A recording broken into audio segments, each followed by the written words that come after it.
আমাদের যেমন civil aviation আছে, ওনাদের সিভিল এভিয়েশন বোর্ডের কিছু নিরাপত্তা জনিত কারণে সেফটি অডিট তাদের চালাতে দে নিড 45 ডেজ, এবং সেটার কারণে আমাদের ঠিক যে কথাটি আমরা বলেছিলাম আমাদের কারণে নয়, আমরা রেডি ছিলাম। আমাদের এখানে বিমানের এমডি রয়েছেন, বিমানের ডিএমডি রয়েছেন, বিমানের যে আমাদের যিনি ডাইরেক্টর মার্কেটিং এবং সেলস উনি উপস্থিত রয়েছেন, তারা কিন্তু ক্যালকুলেশন করে সব ঠিক করে রেখেছিলেন।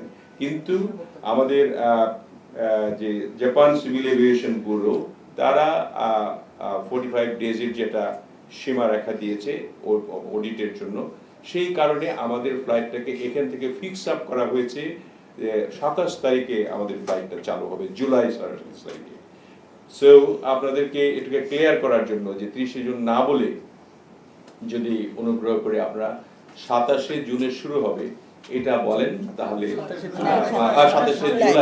27 জুলাই আমাদের ফ্লাইট থেকে শুরু হচ্ছে নারিতা জাপান। প্রথম দিকে আমরা ইনশাআল্লাহ ধরেন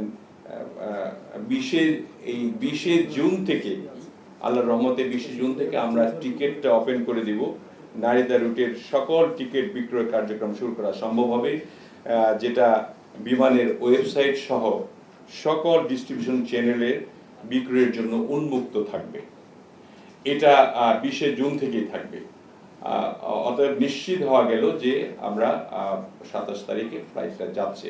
সেটা আমরা যে ডিএমএস সাহেব আছেন এবং এমডি এবং ডিএমডি সাহেব আছেন, ওনারা ক্যালকুলেশন করে এটা কনফার্ম করেছেন। আমরা জানেন যে বর্তমানে জাপানে বাংলাদেশের 40,000-এর বেশি শিক্ষার্থী এবং কর্মী রয়েছেন, এবং এই সংখ্যা ক্রমান্বয়ে বৃদ্ধি পাবে। আমরা যখন ফ্লাইটের ব্যাপারে ঘোষণা দিই তখন জাপানে বসবাসরত বাংলাদেশিরা উচ্ছ্বাস করেছে যে বাংলাদেশের প্লেন আসছে।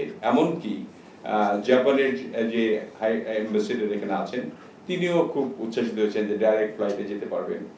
তো এই বিষয়টির জন্য যে যথাযথ পরিকল্পনা, নেটওয়ার্ক ব্যবস্থা, এটা ভবিষ্যতে যাতে লাভজনক হয় সেগুলি নিয়ে আমরা কাজ করেছি, এবং এটা টেকসই হবে ইনশাআল্লাহ। এই বিষয়টি জানানোর জন্য আজকে মূলত আপনাদেরকে কষ্ট দেওয়া। আমরা আপাতত একটা ফ্লাইট করছি। আমরা ফ্লিট বাড়ানোর সাপেক্ষে আমাদের এখানে 2টা থেকে 3টা পর্যন্ত ফ্লাইট করতে পারবো, ডিএমএস সাহেব, তাই না? আমরা 3টা ফ্লাইট প্রতি সপ্তাহে করতে পারবো ইনশাআল্লাহ।